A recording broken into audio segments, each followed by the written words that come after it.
আসসালামু আলাইকুম। সহজ কৃষি শিক্ষা ইউটিউব চ্যানেলের পক্ষ থেকে আপনাদের সবাইকে শুভেচ্ছা। আমি নাজবুল চলে আসলাম সম্পূর্ণ নতুন আরেকটি ভিডিও নিয়ে।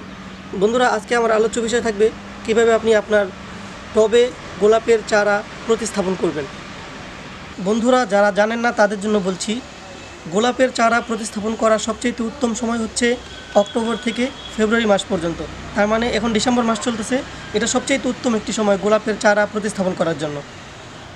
গোলাপের চারা প্রতিস্থাপন করার পূর্বে আমরা অবশ্যই গোলাপের চারা সম্পর্কে কিছু তথ্য জেনে নিই।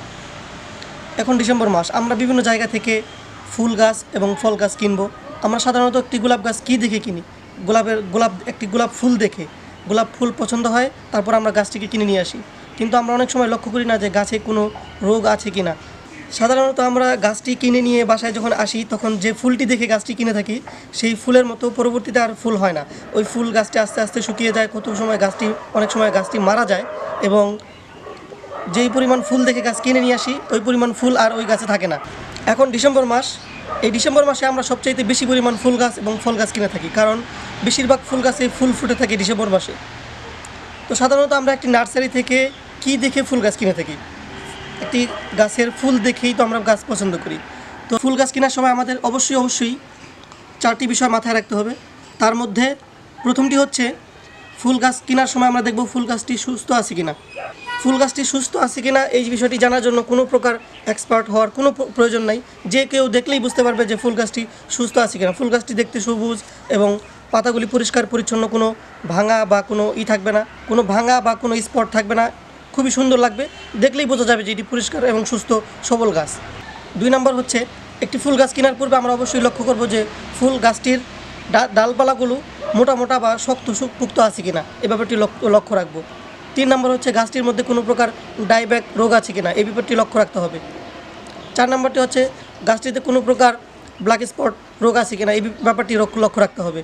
এই সকল জিনিসগুলোর মাথায় রেখে যদি আমরা কোনো ফুল গাছ কিনি, তাহলে অবশ্যই আমরা একটি সুস্থ সবল ফুল গাছ পাবো। বন্ধুরা, ফুল গাছ কিনে আনার পর এখন আমাদের কাজ হচ্ছে ফুল গাছটি প্রতিস্থাপন করার জন্য আমাদের একটি টব প্রস্তুত করতে হবে। তো বন্ধুরা, টব প্রস্তুত করতে হলে আমাদেরকে অবশ্যই কয়েকটি জিনিস প্রয়োজন হবে। বন্ধুরা, টব তৈরি করার জন্য আমার কাছে একটি আছে 7 ইঞ্চি টব। এখানে ইটের টুকরা আছে, এবং এখানে ছাদ ঢালাই দেওয়ার জন্য যে মোটা লাল বালি থাকে, ওই লাল বালি নিয়েছি। বন্ধুরা, এই টবের মধ্যে সরাসরি মাটি দিয়ে দিলে, এই ছিদ্রটা যে দেখতে পাচ্ছেন, এই ছিদ্রটা হচ্ছে আমাদের ড্রেনেজ ব্যবস্থার জন্য। আপনার মাটিতে যত ভালো ড্রেনেজ ব্যবস্থা থাকবে, আপনার গাছ তত বেশি সুস্থ সবল থাকবে। যদি এই ড্রেনেজ ব্যবস্থাটা যদি বন্ধ হয়ে যায়, তাহলে আপনার গাছ দেখবেন পাতা হলুদ হয়ে যাবে, পাতা ঝরে যাবে এবং ফুল ফল ঝরে যাবে। আপনারা আমার হাতে একটি চারা দেখতে পাচ্ছেন, মাটির হাড়ি ভাঙা চারা। এটার যে ঢেউ অংশটা, এই ঢেউ অংশটা আমি নিচের দিকে দেবো, এবং এই যে উঁচা অংশ, এটা উপর দিকে দিয়ে আমি প্রথমে এই ছিদ্রটা বরাবর বসিয়ে দিচ্ছি।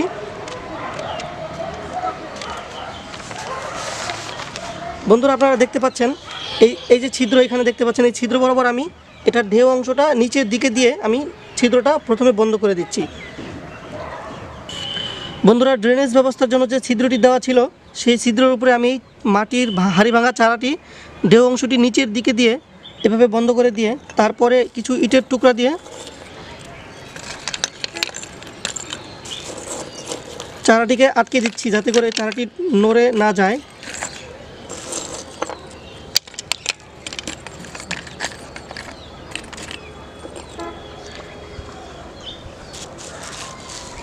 এরপরে কাজ হচ্ছে, আমি এখান থেকে কিছু বালি নিয়ে, লাল মোটা বালি এর মধ্যে দিয়ে দিচ্ছি।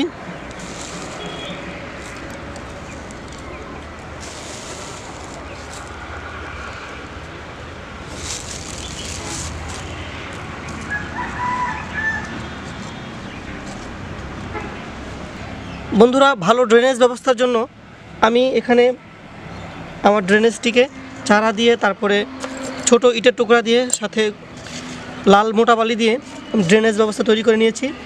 এখন আমার টব তৈরি। আমি এখন টবের জন্য মাটি প্রস্তুত করব। চলুন তাহলে বন্ধুরা, দেখে নিই কীভাবে টবের জন্য মাটি প্রস্তুত করতে হয়।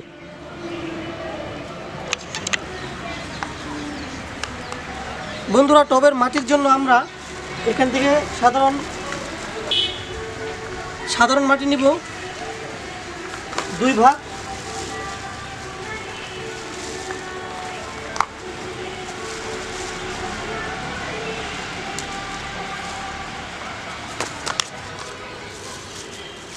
এর সাথে ভার্মি কম্পোস্ট দেব 1 ভাগ।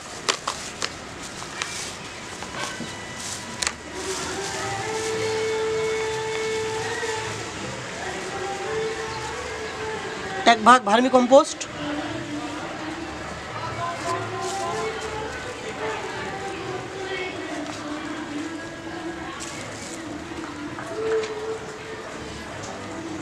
1 ভাগ পরিমাণ কোকোপিট,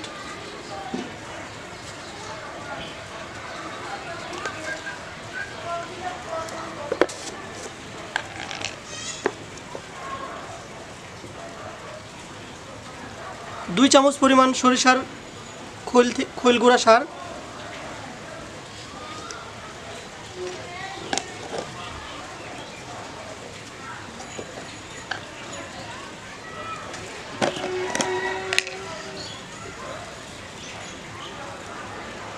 1/2 চামচ পরিমাণ এমওপি সার,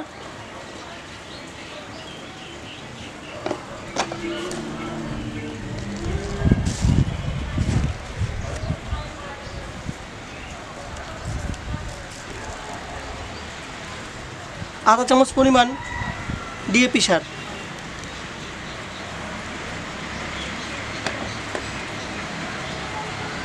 1 ভাগ নদীর সাদা বালি। বন্ধুরা, এখন আমার কাজ হচ্ছে এই সমস্ত সকল উপাদানগুলি একত্রে খুব ভালোভাবে মেশাতে হবে।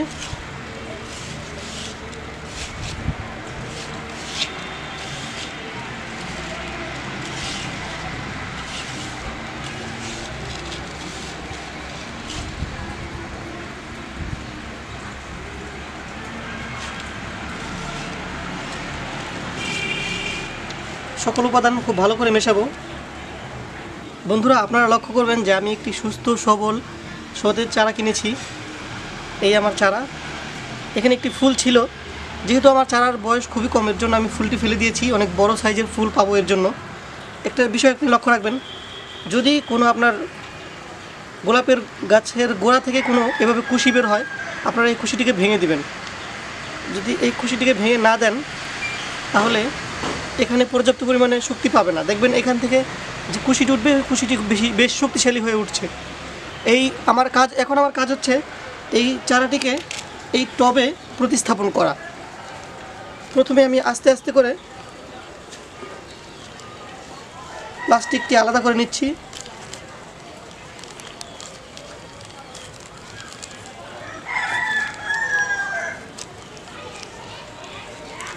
এক্ষেত্রে একটা ব্লেড ব্যবহার করলে সবচেয়ে ভালো হতো। আমার কাছে এখন ব্লেড নেই, এর জন্য আমি হাত দিয়ে ছিঁড়ে ফেললাম। এটাকে খুব সাবধানে আস্তে আস্তে খুলতে হবে, যাতে করে কোনো প্রকার শিকড়ে আঘাত না লাগে। এই যে দেখতে পাচ্ছেন এখানে আমার গোলাপ গাছের শিকড়, এই যে এখানে এই শিকড়গুলোতে যাতে কোনো প্রকারে আঘাত না লাগে, আস্তে আস্তে খুবই সাবধানতার সাথে খুলতে হবে।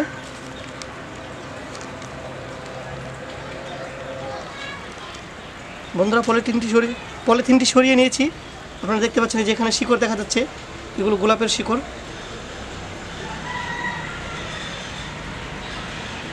এখানে একটু বসিয়ে দেখে নিচ্ছি কী পরিমাণ মাটি দেওয়া লাগবে আমার।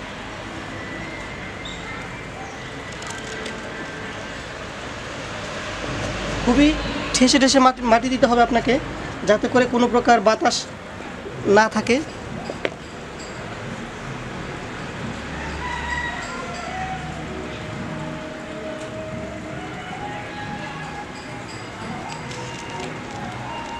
এরপর গোলাপ গাছটিকে ঠিক মাঝখানে রেখে চেষ্টা করতে হবে সোজা করে রাখার জন্য।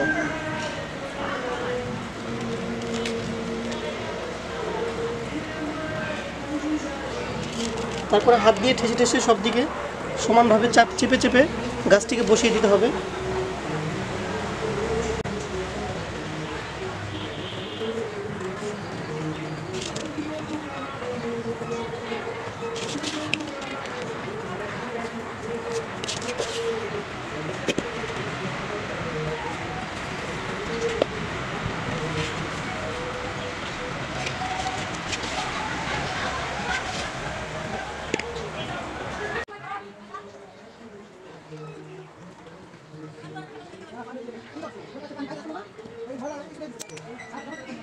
এই ছিল গোলাপ গাছ প্রতিস্থাপন। ভিডিওটি কেমন লাগলো আমাদেরকে অবশ্যই জানাবেন। যদি ভালো লাগে একটি লাইক করবেন এবং ভিডিও সংক্রান্ত কোনো প্রশ্ন থাকলে আমাকে কমেন্ট বক্সে জানাবেন এবং অবশ্যই শেয়ার করবেন এবং আমার চ্যানেলটি সাবস্ক্রাইব করবেন। ধন্যবাদ।